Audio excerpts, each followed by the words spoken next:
নাই। আমানতদারি যদি না থাকে তাহলে আপনি মুমিন হতে পারবেন না।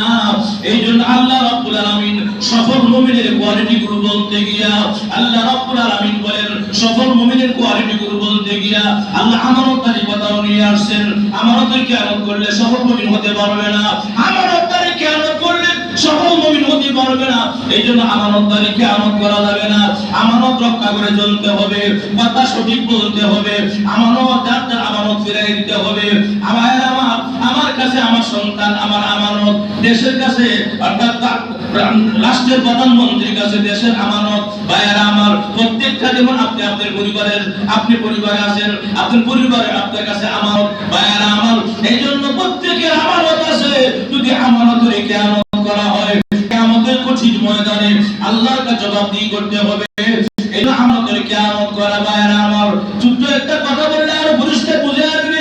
সাহারানপুরের একজন আল্লাহওয়ালা, একজন মুহাদ্দিস সাহেব, একজন বুজুর্গ মানুষ, উনি মাদ্রাসা যখন বন্ধ হয়ে যায়, পরীক্ষা বন্ধ হয়, আসলে ভাই পরীক্ষা দেওয়ার পরে বন্ধ 7-10 দিনের, এই মুহাদ্দিস সাহেব মাদ্রাসা বন্ধ হওয়ার পরে এখন ওনার ছেলে মেয়ে নিয়ে ওনার ওয়াইফকে নিয়ে কোথাও বেড়াতে যাবেন। ঘর থেকে বিকাল বেলা বের হয়েছেন, যেতে যেতে রাত্র হয়ে গেছে রাস্তায়। এমনি রাস্তা যখন আসতেছে রাত্রে বেলায় হঠাৎ দেখা যায় ডাকাতের দল সামনে আসি। কি আছে দিয়া লাও, কি আছে দিয়া লাও। এই মুহাদ্দিস তো আল্লাহওয়ালা মানুষ, এত বুজুর্গ মানুষ, ওনার ওয়াইফ ওনার মেয়ে সবাই বুরকা পরা এবং ছোট নাতি সাথে একটা আছে। এখন কি অবস্থা বলেন?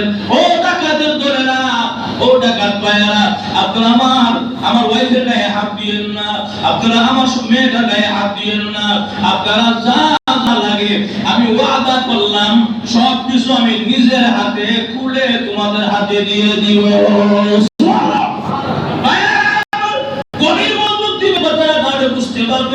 এই জন্য ভাইয়েরা আমার, আল্লাহর ওলি সাহারানপুরের এক আল্লাহর ওলি মুহাদ্দিস সাহেব, উনি দেখা যায় ওনার কথা মতো ওনার ওয়াইফকে বললেন কানের অলংকার গুলো, নাকের অলংকার গুলো, গলার সেন গুলো, যা আছে বেগের মতো যা আছে সব দিয়ে দাও। মেয়েও সব দিয়ে দিলেন। সবগুলো একসাথে যখন দিলেন তখন এই আল্লাহর ওলি নিজের হাতে দিয়া ডাকাতের সর্দারদের হাতে দিয়ে দিলেন। এই যে বাইরের আমার ওয়াইফের যত অলংকার ছিল, টাকা পয়সা ছিল, আমার মেয়ের যত অলংকার ছিল, টাকা পয়সা ছিল, সব আমি আল্লাহকে সাক্ষী রেখে আপনার হাতে দিয়ে দিলাম। নিয়ে যান গো ভাই, এগুলোর দাম আমাদের কাছে বেশি নয়, আমাদের কাছে দাম হলো ইজ্জত, মান ইজ্জতের জোরে বলুন সুবহানাল্লাহ। ভাইয়েরা আমার, সব দিয়ে চলে যায়। ডাকাতটা হতভম্ব, এমন মানুষ তো পাইছি না, নিজে হাতের মধ্যে দিয়ে চলে যায়। ডাকাতের সর্দার চিন্তা করে গেল। ভাইয়েরা আমার, এখন আল্লাহর ওলি আবার রওনা করেছেন, সামনের দিকে অগ্রসর হলেন। কিছুক্ষণ যাওয়ার পরেই আবার ছোট্ট নাতিরা ডাক দিয়ে কয়, না না কিছে, আমি কিন্তু একটা দিছি না, আমার কি হয়েছে আন্টি? না আমার আন্টি হয়ে গেছে, তোমরা তো কেউ বাঁচাইতে পারলা না, কিছুই তোমরা সংরক্ষণ করতে পারলে না। আম্মাও দিয়ে দিল, আমার খালাম্মাও দিয়ে দিল, আমি কিন্তু একটা আংটির একটা দিছি, বেটাগিরি করছি। এমনি বলেন দাঁড়াও, থামো, আর এক কদম সামনে আগানো যাবে না। ও কেন? দাঁড়াও, দাঁড়াইছে না, দিলে তো আংটিটা কর, আংটিটা দিয়ে আসতে হবে, কারণ আমি ওয়াদা করছিলাম ওয়াদা খেলাপ করা যাবে না। সুবহানাল্লাহ। আমি ওয়াদা করেছি ডাকাতের দলের কাছে, আমার ওয়াদা আমি ভঙ্গ করতে পারবো না। সামান্য একটা আংটির জন্য দাও, আংটিটা দাও। যদিও নাতির মনটা খারাপ হয়ে গেছে, কিন্তু আল্লাহর ভয় কত বেশি। যদি আমি আমানতের খেয়ানত করে ডাকাতের কাছেও, তাহলে কিন্তু আমি আল্লাহর হক করা জবাব দিতে পারবো না। এই জন্য আবার আংটিটা নিয়ে দৌড়াইতেছে এদিকে ডাকাতের দলের দিকে। ডাকাতের দলেরা কয়, না জানি ভাবে করে কৌশল নিয়ে এসে মনোফোন দিছে বলে ঠিক না, না জানি করার জন্য আসতেছে আমাদেরকে এইভাবে। এখন এরাও কিন্তু প্রতিশোধ নিয়ে দাঁড়ায় আছে। যখন আল্লাহর ওলি সামনে আগাইলেন, আগায় থেকে ডাকাতের সর্দার বসা আছে। ও ডাকাতের সর্দার, নেন আরেকটা আংটি আছে আমার নাতির কাছে, আমি জানতাম না, পরে আমি জানলাম। নেন, আমি আল্লাহ আপনাদের কাছে ওয়াদা করেছিলাম, আপনাদের কাছে ওয়াদা করেছিলাম যা আছে সব নিজের হাতে আমি দিয়ে দিব। আংটিটা বাকি ছিল, আংটিটাও আপনি নিয়ে যান, সব নিয়ে যান, আমাকে আপনারা মেহেরবানি করে মাফ করে দিন। এই কথা বলে যখন নাকি সামনে দিকে আগায়, এমনি তাকায় সর্দার হা করে তাকায়, হায় হায় হায় হায়, জীবনটা বুঝি ধ্বংস করে দিলাম। জীবনটা বড় ধ্বংস করে দিলাম। যেই লোকটা সামান্য আমানতের জ্ঞান করলো না, আংটিটা পর্যন্ত আমাদের হাতে দিয়ে দিল, তারা কেমন শোনার মানুষ, কেমন ভালো মানুষ, এমন ভালো মানুষের জিনিস রাখতেছি রে, আমরা সফল হতে পারবো না। আমরা যে পথে আছি এই পথটা হলো আসল, মানে এরকম ধান্দার পথ, শয়তানের পথ, জাহান্নামের পথ না। ডাকাতের সর্দারের মনটা পরিবর্তন হয়ে গেছে, সবাইকে বলে আজকে থেকে তওবা করো, আর এমন কাজ জিন্দেগিতে করা হবে না। এমনি বলে আল্লাহর ওলি গো, আপনার সামনে আগায়েন না, আমাকে সহ আমার দল সহ সবাইকে আপনি তওবা করে এখন আমাদেরকে মুসলমান বানায়া দেন। আমি যে কথাটা বুঝাইতে চাই, আমানতের খেয়ানত করা যাবে না। ওই আমানতের খেয়ানত না করার কারণে সব ফিরা পাইল। আর এক নম্বর, দুই নম্বরটা হইল ডাকাত সহ, ডাকাতের দলবল, সর্দার সহ সবাই লাইনে চলে আসছে, দিনের পথে চলে আসছে, কিতাবে লেখে শেষ পর্যন্ত তারা নামাজি হইয়া, আল্লাহওয়ালা হইয়া পৃথিবী থেকে বিদায় নিয়েছে। সুবহানাল্লাহ। এইজন্য আমানতের খেয়ানত করা যাবে না। মুমিনের কোয়ালিটি গুলো আমি আজকে শেষ করে দিব, বলা শেষ করে দিল। এরপরে আল্লাহ রাব্বুল আলামিন মুমিনের কোয়ালিটি গুলো বলার পরে আল্লাহ বলেন, এই মুমিন যারা হবে তাদের পুরস্কার হলো আমি আল্লাহ তাদেরকে উলাইকা হুমুল ওয়ারিসুন, আমি আল্লাহ তাদেরকে ওয়ারিস বানায়া দিব। কিসের ওয়ারিস?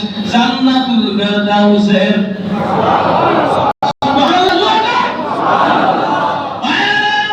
আল্লাহ বলেছেন আমি প্রত্যেকটা মুমিনকে, সকল মুমিনকে জান্নাতুল ফেরদাউসের ওয়ারিস বানায়া দিব। আল্লাযীনা ইয়ারিসুনাল ফিরদাউসা হুম ফিহা খালিদুন। আল্লাহ রাব্বুল আলামিন বলেন, এই সকল কোয়ালিটি যাদের থাকবে আমি আল্লাহ ঘোষণা দিলাম তাদের ওয়ারিস বানাই দিব, জান্নাতের ওয়ারিস বানাই দিব। কোন জান্নাত? ছোট জান্নাত না বড় জান্নাত? বড় জান্নাতের নাম হলো জান্নাতুল ফেরদাউস। সেখান থেকে কোনোদিন তারা বের হবে না। সুবহানাল্লাহ।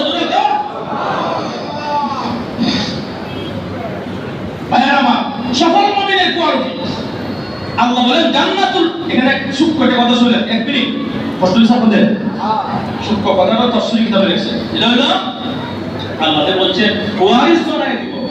ওয়ারিস কেরা হয়? যেমন ছেলে বাবার সম্পদ থেকে ওয়ারিস পায়, তাহলে ওয়ারিস কথাটা বললে বোঝা যায় যে আরেকজনের সম্পদ। ওয়ারিস শুনলে কি বোঝা যায়? আরেকজনের সম্পদ। তাফসীরের কিতাবের মধ্যে লেখছে জান্নাত তো পাবো আমরা আমাদের আমলের বিনিময়ে, আল্লাহর দয়া, কিন্তু ওয়ারিস কেমন হইল? আবার জান্নাত তো আল্লাহর দেওয়া, কিন্তু ওয়ারিস তো হবে এটা কার জান্নাত? আমরা কি কেউ পাইতো জান্নাত কি আমরা দেওয়া হবে? ওয়ারিস তো বলবো আল্লাহ। ওয়ারিস বলার কারণটা কি? এর উত্তরটা দিছে। উত্তর হইল আল্লাহ প্রত্যেকের জন্য একটা জান্নাত বানাইছে। ফেরাউনের জান্নাত নাই? হ্যাঁ আছে, জান্নাত আছে, কিন্তু জান্নাত যাবে না, পাবে না। ফেরাউনের জন্য আল্লাহ জান্নাত বানাইছে, নমরুদের জন্য জান্নাত বানাইছে, বুশের জন্য জান্নাত বানাইছে, কারুনের জন্য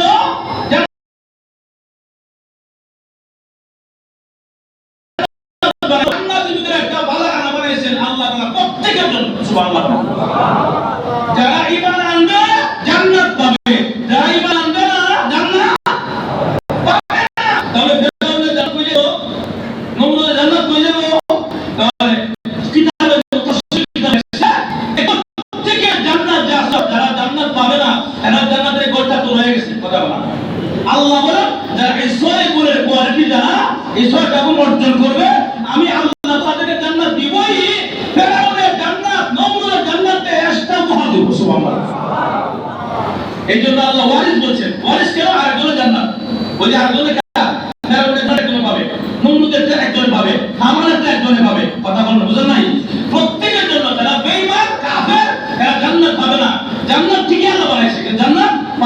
ঈমান আনে নাই, কথা বলতে কি না? এইজন্য আবু জাহেলের জান্নাত আছে, কারুনের জান্নাত আছে, তাহলে প্রত্যেকের জান্নাত আছে, জান্নাত থেকে আছে। আল্লাহ এই জান্নাতগুলো আমাদেরকে দিবেন কেন? আমরা তো 6 গুণের সফল, 6টা গুণ আমরা অর্জন করতে পারি।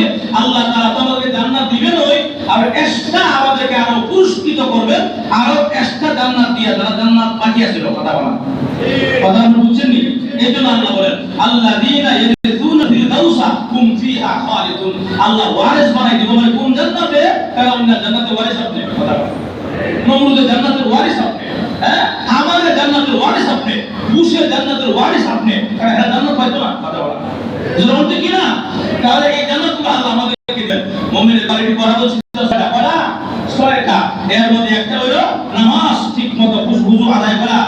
2 নম্বর হলো আপনার অনর্থক কথা থেকে বিরত থাকা। 3 নম্বর হলো ঠিকভাবে ধন সম্পদ যাদের আছে যাকাত প্রদান করা। 4 নম্বর হলো নিজের লজ্জাস্থানকে হেফাজত করা, কথা বলা। 4টা আজকে শেষ করে দিচ্ছি। 5 নম্বর কোয়ালিটি হলো আমানতকে রক্ষা করা, আমানতকে রক্ষা করা।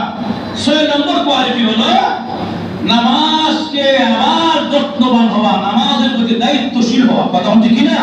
যত্নবান হওয়া। এই 6টা কোয়ালিটি আমি 3 জুমায় বললাম, 2 জুমা বলছি 4টা, আর 1 জুমা বললাম 2টা।